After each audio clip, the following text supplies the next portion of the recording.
5 लाख रुपए लेने से वो मना कर दी। अगर मैं उस टाइम 5 लाख रुपए दे रहा था 2 बजे, दिनों के अंदर 31 दिनों में तपस्या की और 31 दिन के अंदर इनके पास कम से कम डेली के 50-60 हज़ार रुपये आते थे और 18-20 लाख रुपए उनके पास आए हैं। वो तो रूटीन के आए हैं। उसके अलावा भी किसी ने मतलब 3 लाख रुपए दिए, जिस तरह वो गाड़ी के धागा बंधा गया, किसी ने लाख रुपए दिए, किसी ने 50,000 रुपये दिए, वो एक्स्ट्रा, और किसी ने उसके माला डाली है, किसी ने 21,000 की, किसी ने 11,000, किसी ने चांदी का गिलास दिया, किसी ने चांदी का मोबाइल दिया है।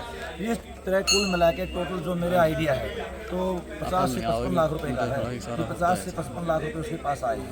और जो भंडारे वाला दिन था, उस दिन तो उसने जो अपने बहन बेटिया ना शादी में जो संदूक दिया है वो रख दिया। वो शुरू में छोटा बैग लेकर बैठी थी, उससे बढ़ते बढ़ते उसने पूरा बड़ा संदूक रख लिया और लास्ट दिन तो उस संदूक के अंदर कम से कम 20-25 लाख रुपए वो यहाँ से लेके गई है।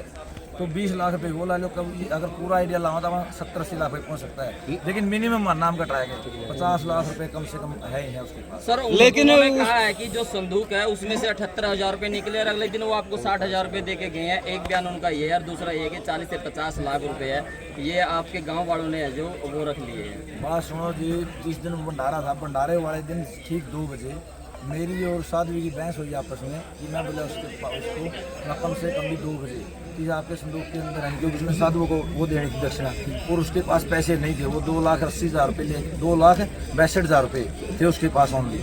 18,000 रुपये मैंने मिलाए, 2,80,000 रुपये ये है नहीं, उसने साधुओं को दक्षिणा दी है। मैं बोला मैं इसको संदूक आपका इससे खोलो, इसके अंदर काफ़ी पैसे हैं। मेरे सरपंच साहब कितने होंगे आपका आइडिया? मैं 10 लाख से ऊपर है। वो नहीं बोली 10 लाख में मेरे ठेका कर लो। मैंने बोला 5 लाख में कर ले, 5 लाख मेरे से ले अभी और दे। वो 5 लाख में वो जवाब देगी, 10 लाख में मैं जवाब दे गया, 5 में वो जवाब देगी। तो इससे क्या आइडिया आता है कि इसके अंदर उस टाइम 7-8 लाख रुपए तो नॉर्मल थे। ये तो मानते हो आप? जब मैं उसको 5 लाख रुपए दे रहा था, उससे कुछ दिन में कभी झूठ नहीं बोलता। वो 10 लाख रुपए बड़ी सच्चाई है। उसने कहा मेरे को 10 लाख रुपए दो, ये भी सच्चाई है उसकी जो वो कह रही है। लेकिन जो मैंने 5 लाख रुपए उसको देने के लिए कहा नहीं, ये भी सच्चाई है। 5 लाख रुपए लेने से वो मना कर दी।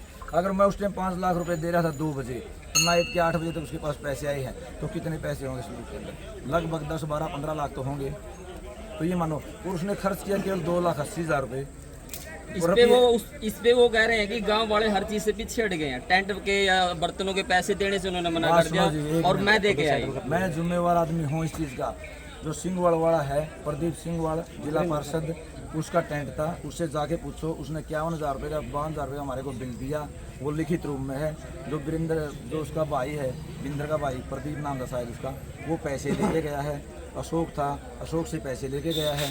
अब मैं जिम्मेवार हूँ। अगर वो नाटक, उससे मैंने कल भी बाइट में भी कहा था, अगर साध्वी के 4 लाख रुपए निकलते हैं, अगर 20 लाख रुपए भी निकलते हैं, 20 लाख रुपए देने के लिए तैयार हैं उसके। वो हमारे सामने बैठ के हिसाब किताब करो, बताओ मेरे यहाँ लगे हैं। अगर वो 20 लाख रुपए के, हम 20 लाख रुपए देने के लिए तैयार हैं। लेकिन ऐसे झूठे साधुओं से बच के रहो।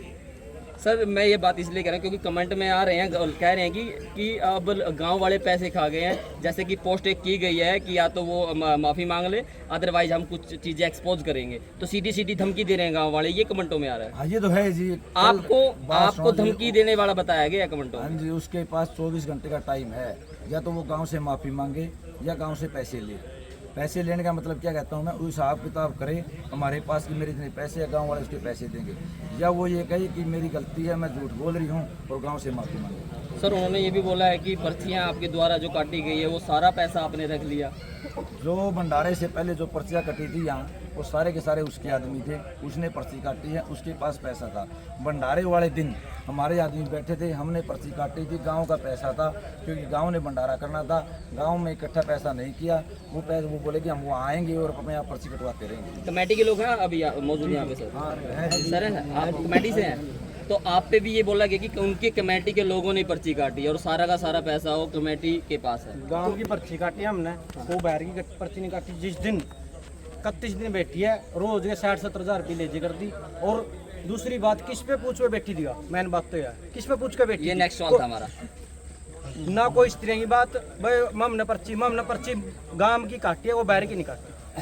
लेकिन अब इसी बात पे आते हैं, भंडारे वाला दिन कैसे किया था सर? 1 मिनट, भंडारे से पहले आपसे परमिशन हुई थी? 1 मिनट, जो भंडारे से पहले जो पर्ची काटी है, वो उसने खुद के आदमी बैठे थे और खुद ने काटी। सिर्फ ओनली भंडारे वाला दिन हमने काटी है, भंडारे से पहले उसने खुद ने काटी है। भंडारे से पहले 1 दिन पहले हमने किसी से कोई रुपया नहीं लिया। सिर्फ ओनली भंडारे वाले दिन। भंडारे से पहले कभी पर्ची कटी है नहीं? कटी क्या नहीं बोलो, रसीद है।